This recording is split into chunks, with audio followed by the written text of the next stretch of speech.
Bonjour et bienvenue dans notre émission Zoom Invest, stratégie d'investissement du mois d'octobre 2019.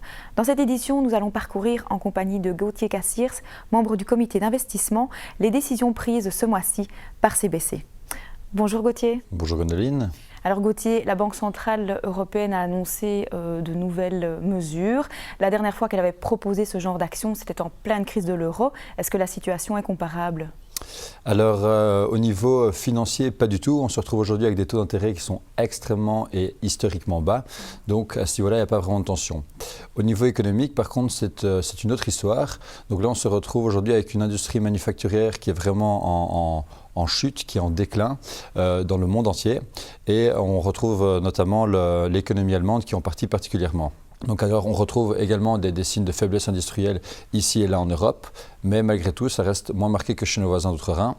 Et donc en plus de ceci, avec les incertitudes concernant le Brexit qui persistent, la BCE a tout simplement voulu prendre aucun risque.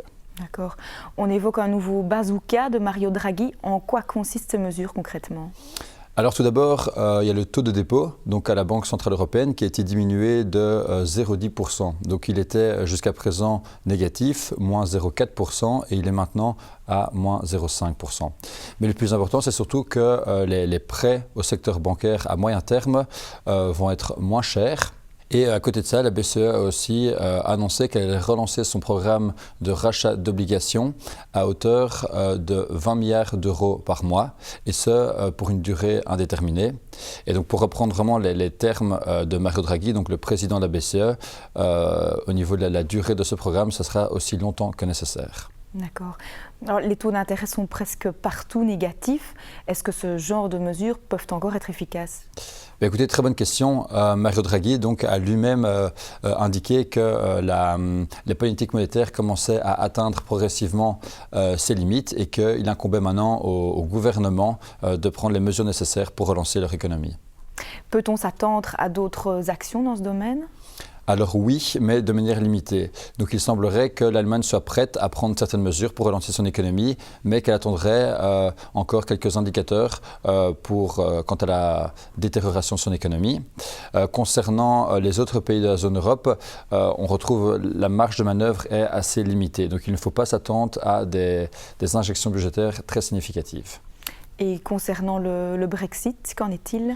Alors le Brexit, il s'est passé beaucoup de choses ces dernières semaines.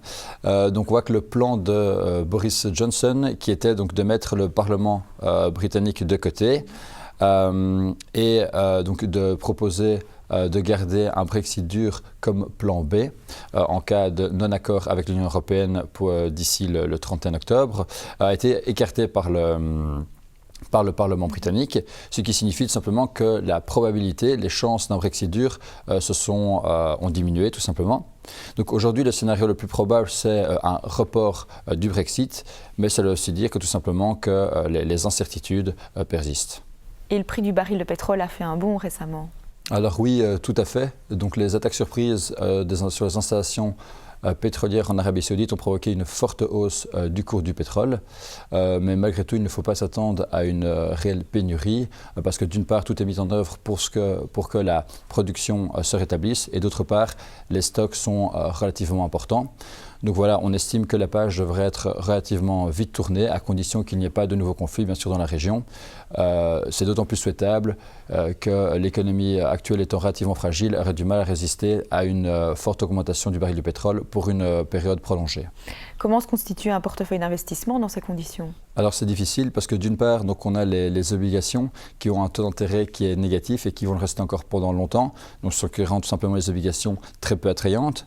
D'un autre côté, on a donc les actions qui ont de meilleures perspectives, mais qui sont bien sûr dépendantes du climat économique. D'autre part, on se retrouve aussi avec des records au niveau de la bourse.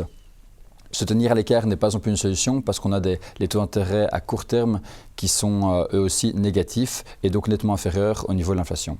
Quelle stratégie adopter dès lors ? Alors nous optons toujours pour un investissement en actions légèrement inférieur à la norme et du coup pour un rachat d'actions supplémentaires en cas d'un recul des bourses, ce qui veut dire aussi que nous gardons une part de liquidité.